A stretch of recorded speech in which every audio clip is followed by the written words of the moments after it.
نو 90 سیکنډ سره زم همیرا او د نن ورځې مهم خبرونه د بلوچستان ضلع خوزدار کې سکیورټي فورسز خفیه معلوماتو په بنیاد یو کامیاب اپریشن تر سره کړی دی چې پکې هندستان حمایت یافته 15 ترهګر وژل شوي دي. بلخوا سکیورټي فورسز په کرک تاڼي باندې فتنة الخوارج ترهګرو حمله هم ناکامه کړې ده چې پکې 3 ترهګر وژلي دي.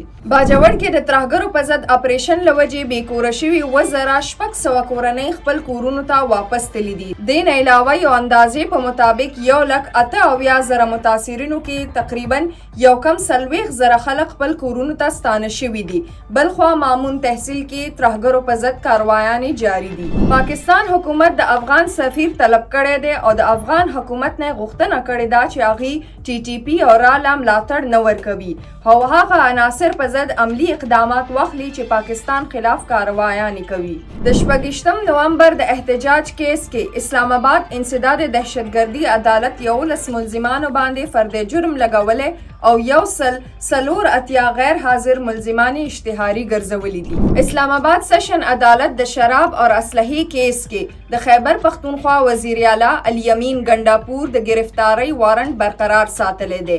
عدالت ویلي دي چې راتلونکي سماعت به په 30 سپتمبر کیږي. پټرولیم ډیویژن نوي کنیکشنونو پابندۍ برقرار ساتلې ده او وصل شوي 13 لکه درخواستونه هم منسوخ کولو هدایات جاری کړي دي.